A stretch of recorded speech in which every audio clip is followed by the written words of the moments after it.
Are you decentering men in your life in your late 20s, living in a metropolitan city with a cat, staying hydrated and unbothered while everyone else around you asks why you aren't in a relationship yet? Even if you don't relate, here's why I'm taking a break from dating. Spoiler alert, it's a mix of exhaustion, uncertainty, lack of clarity, lack of confidence, deep loneliness, and career confusion. I promise this video isn't going to be as depressing as this intro sounds. And there is going to be a coherent train of thought for the whole thing, sort of. I'm kind of just rambling. How fucking stereotypical of me to be making a video about why I'm staying single while I'm living alone with my cat. So before we focus on the present and the future, let's reflect on the past that has led me here to take this break. In my early 20s, I always dated for the wrong reasons. Maybe not the wrong reasons, but definitely the wrong priorities. And you're gonna listen to this and think otherwise, but I was just trying to figure it out. I was sexually curious. I wanted to try lots of things. I wanted to date around. I was trying to figure out what I liked and who I liked, which is the purpose of dating. And though I dated all types of people, I've only been in relationships with older men. I've only dated much older men. And it's funny because these weren't necessarily people I was seeking out. Like, I didn't set my dating app preferences to 40 plus, but they were the people who were expressing interest in me, not people my own age, which is so strange when you think about it, because like, why is a 40-year-old man asking a 19-year-old out on a date? And why did I say yes and then continue to date him for a whole year and then do the same with another 40-year-old and then another 40-year-old and then another and another? Why are you with this middle-aged weirdo? No, for real, like, why was I dating that middle-aged weirdo? But I'm truly a lover girl, and this is where I feel like my good-natured heart is actually a detriment to me sometimes. I will say this, I pride myself on being someone who constantly sees the best in people, or tries to. I can get along with anyone because I can find the good and the interesting things about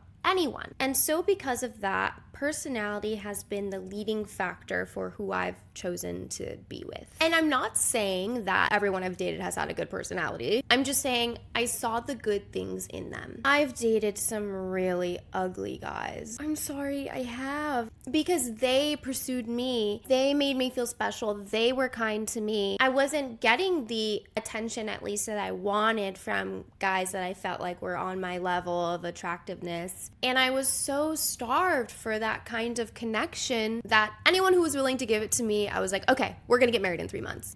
My boyfriends have just witnessed the chaos of my dating history. Momentary lapse of judgment caused by deep loneliness and temporary validation. I've really been in my ugly guy era, and not medium ugly guy, like ugly guy. Oh my god, I dated this one 40-year-old so briefly that I forget I dated him sometimes. Maybe I want to forget I dated him. Sometimes my friends will mention something that he did, like, oh, remember when blah, blah, blah? And I'll be like, who's that? We literally dated for months, but I think my brain is like purposefully blocking it out. He was not attractive like a few others I've dated, but he was probably one of the worst. I've always said this, I don't think weight is an indicator of attractiveness. I am very passionate about this when it comes to women and fighting for the body positivity movement, and I am equally so for men. So I don't think the fact that he was extremely overweight was what made him unattractive. It's just that he was so unhealthily overweight that you could barely see his pee-pee. And like I said, weight is not an indicator of attractiveness. I've always believed that. And I think in general, I do prefer someone who has like more extra weight on them than maybe someone who has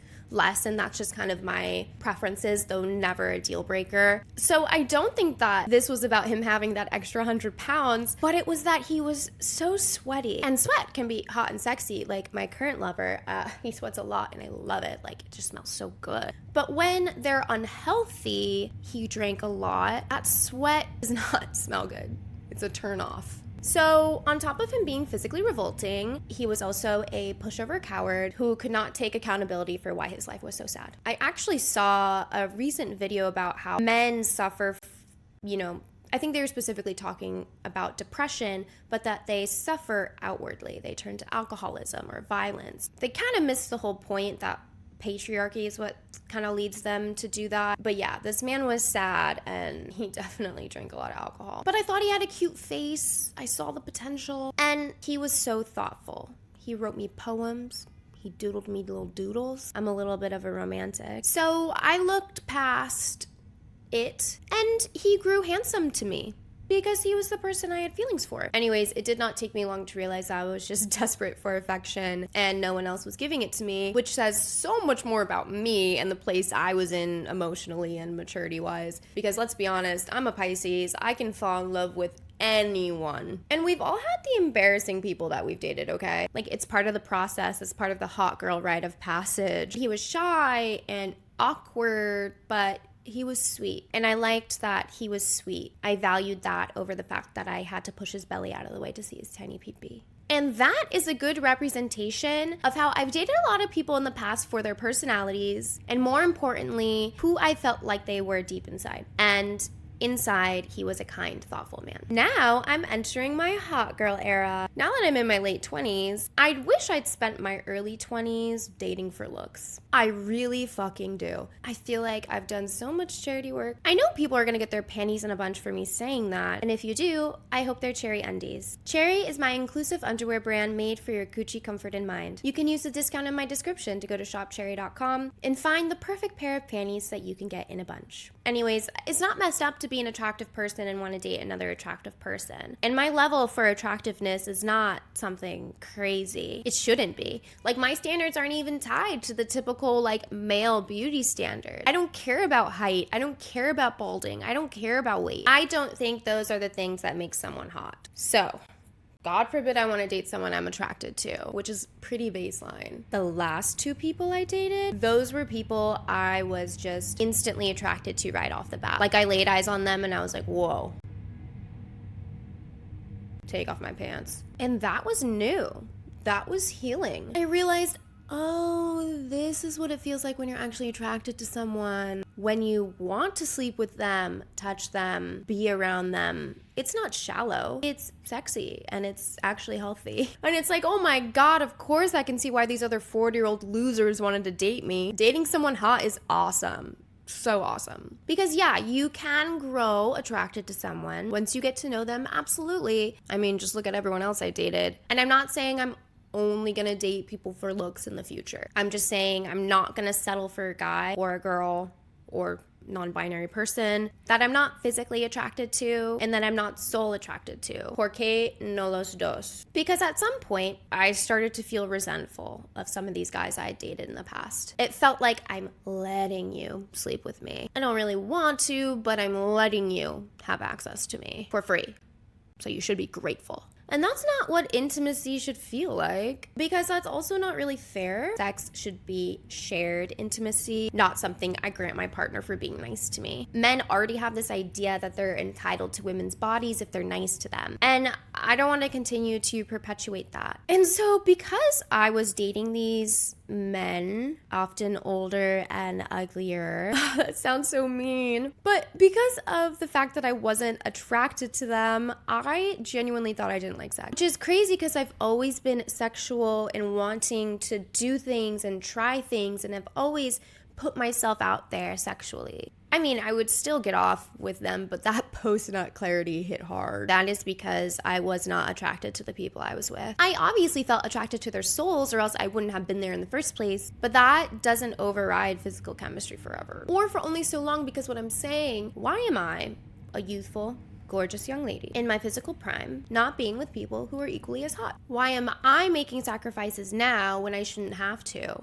That's not shallow. I should be living out my best years with people who are equally in their best years. I need to make a whole other video about dating ugly people, about dating people you're not attracted to, because it's actually so layered. When you think about the like 80-20 discourse on the internet about men and women dating, when you take into account beauty standards and you unlearn those, like what kind of person are you actually attracted to? Because it's okay to have preferences, just as long as those preferences aren't learned behavior, but rather actual preferences. And preferences typically aren't deal breakers, but just preferences. Anyway, so I think in my head, I felt like because I was extending them this grace about their looks, in the same way, I would hope that they would do it for me. Because women are under a lot of scrutiny in society about our looks. How we present ourselves, feminine performance is so exhausting, which is another reason I want to take a break from dating, because I just don't want to be doing the most for a guy who does the least, and we're constantly put under pressure to be perfect. And I'm nowhere near perfect. So in my head, I'm like, I see you beyond your exterior. Will you see me? It just came from a desire of wanting to be seen. And I think most of them did. But at the end of the day, my hotness is what was leading, of course. And I'm not saying I'm the hottest girl in the world. I literally just said I'm not perfect. Plenty of people do not have preferences toward what I look like, but I don't think I'm below average looking. And though I wish I could erase some of my previous dating experience from my memory, I have learned a lot from them, which I would hope I would, because otherwise, what was the point? I've learned how I like to be treated with respect, priority, thoughtfulness, how my partner relates and treats other people around them, how they treat service workers. Are they close to their family? Do they have female friends? I hope they do. And also, what kind of personalities I vibe with. I like someone goofy with humor, someone affectionate, people open to adventure, someone smart that I can always learn from. I love being with someone smart and learning something new from them every day, which I also think is why I've generally gravitated toward older men, even though they've definitely gravitated toward me, but I've gravitated back because they've obviously lived a much longer life than I have and have the ability to give me so much insight. And I find it so interesting. I've also learned my preferences toward my partner's finances and career. Not so much like I want them to have a specific job, like I want them to be like a lawyer or a finance guy or an artist, but more so how ambition is greater than the money they make. And I want someone with goals and the actions to accomplish those goals. I've learned about my preferences in bed. I've learned my physical type, though I've dated all around. I just tend to kind of like a specific man, kind of same man, different font kind of thing. And honestly, I've learned so much about myself through other people. And I think a lot of people struggle with sense of self nowadays because they haven't dated, let alone interacted with many people. Hello, post-COVID. Hello, male loneliness epidemic, which I'm not giving into that propaganda. And I can confidently say I've developed a better sense of self through other people, strangely, but even more so now that I'm focusing on being alone. Here's how dating in my late 20s hit different. I'm in a time in my life where I'm setting up for really important years of my life in terms of career and relationships, and basically a lot of the actions I take now will determine the trajectory of the rest of my life. And of course I can always reinvent myself, but I'm setting the foundation. I've realized that dating older is a lot different than it was when I was younger. And I'm not saying I'm old at all, I'm still young. I'm just older than I was at 19 years old. And now that I'm 28, my standards are higher. My tolerance for BS is minuscule. And it's not that I'm like, oh, you have to take me out to a 5-course dinner on the first date. Actually, I would prefer you didn't, okay? I would prefer a daytime meet, coffee. If the date goes bad, I have somewhere else to be. I got a meeting to go to. If the date goes good, we can make a plan to see each other later that night. I've actually had so much anxiety about going back into the dating world because I've basically relationship hopped my whole life. One 40-year-old to the next. I know it's rough out there and re-entering the dating world stresses me out because I already know the crap I don't want to deal with and that I don't have the patience for. The thing that is so hard for me about dating in New York City is the flakiness. That pisses me the fuck off. So many top tier people that date women have so many amazing options because women are so amazing. And I feel like that flakiness just comes from the distraction of so many options. Of course, I want to take a break from dating when bare minimum is so rare. So my relationship with Mr. Hottie McGee, aka Beauty Blender guy, became so serious when I didn't think it would partly because he was super hot, but primarily, obviously, because he was consistent. He planned dates. He followed through. He showed up, and that consistency led to companionship. That apparently rare, depressingly rare, which is so sad because showing up is the bare minimum. Show up to the date. I don't understand how so many of my friends have gone on so many first dates. Like, I feel like I've gone on a lot of first dates, but I really did not get asked out a lot. I don't get asked out now. And so I'm like, wait, they showed up. They didn't flake last minute. You weren't sitting there all alone by yourself. The fact that being flaked on has happened more than actually showing up for me is just like my experience of dating in New York. So obviously I'm not looking forward to going back to that, which leads to I'm exhausted. There's definitely a bit of exhaustion there from putting up with all of that. That is pushing me away from dating again right now. So I'm taking a break because I need clarity, not chaos. I need more clarity about what I want, who I want to be, what kind of relationship I want to be in, and what kind of relationship I'm capable of being in. The relationship with Beauty Blender Guy brought out a version of me that I didn't like. I was reactive, angry, defensive. It was definitely a shadow self coming out, so I have learned a lot from that relationship, but we fought a lot, and I had never seen that part of myself. He triggered something in me. I literally never got so angry at a person before. And that's not who I am. That's not who I want to be. I don't stand by the way I acted in that relationship. It felt so outside of myself and who the person I know I am deep inside. I want to reconnect to that sweet, kind person I know I am. And for me, I think when I do that, I will attract the person I want. So that leads me to why I'm breaking up with dating to choose career over chaos. Right now, my life is so uncertain, as most women living in New York City in their 20s is. My finances are unstable. I'm still building my career, and sometimes I'm unsure if I can afford dinner this week. And my mom says I should just go out on dates for a free meal and see what happens, enjoy the company. But one, that is so exhausting because then what? If I don't like them, I have to have the whole, hey, sorry, I'm not interested talk. I don't want to. And two, I don't want to use people for food. Surprisingly, I am not a gold digger. That's not the person I am. I am a hungry girl, but I am also a lover girl. But anyways, so I'm thinking, how can I attract someone amazing when I don't even feel like I have it all together? Is it fair for me to ask someone to pay for all of my meals, all of my bills, just because I can't? To expect wealth from another person because wealth is something I lack? I have always wanted someone financially successful, right? Who hasn't? But maybe because a part of me thought that I couldn't be successful myself.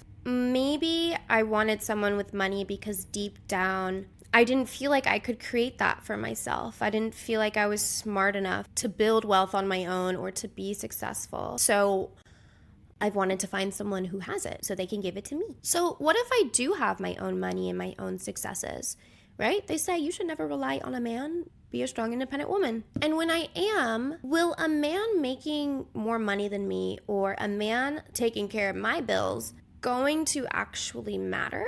I mean, it was a big strain on my last relationship with Mr. Hottie McGee Beauty Blender Guy. I ended up becoming the sugar mama. And I ended up really dumbing down my lifestyle, making my lifestyle. I am not a high maintenance girl, okay? Surprisingly. My lifestyle was just kind of paying my rent and food and occasional beauty products. Anyway, so I ended up putting a lot of strain on myself to be on his level and try to live life the way he lived life, which made me grow resentful. And I think he's a great guy. I still love him. He's attractive. He loves me. He's loyal. He sees the best in people too. And that's something I really love about him. But it's like, where's the ambition to want something better for yourself? Why do I have to come down here? Can't we just work toward you coming up here to meet me? But if my life was more together and I could support the both of us, no problemo, would that have been such a tense point for us? I don't know. So I want to get my shit together first and see if that shifts my perspective. Once I'm feeling happy with myself, I'm wondering what the qualities I'll be looking for in other people are. And I'm not saying you have to be perfect to find the one. I am not perfect, and I'm not trying to be perfect to find the perfect person, but I'm just trying to self-improve. I also feel like when you're dating, you're constantly meeting new people, hopefully if they aren't flaking.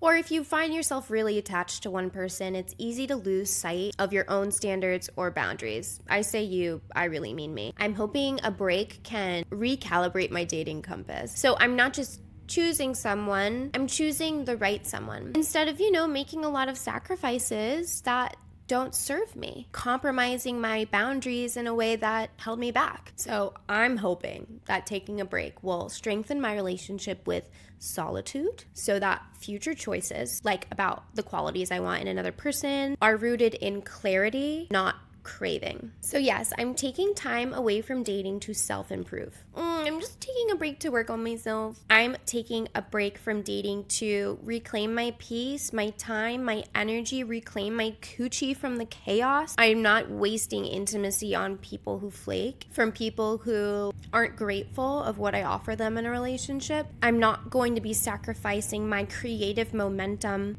to chase a text back or to go buy my boyfriend dinner when I should be putting that creative momentum, that energy into my goals, into myself. I want to build Cherry. I want to feel proud of myself. I want to stop being codependent and start being self-sourced. Self-sourced for everything. Most importantly, self-sourced validation. I've gotten better with rejection, and I'm proud of that, both in receiving rejection and rejecting other people, because I'm more firm about boundaries. I'm proud of that, and my confidence has improved, and I'm grateful to be able to teach people on the internet confidence through, radical self-acceptance. But honestly, I just don't want to deal with it.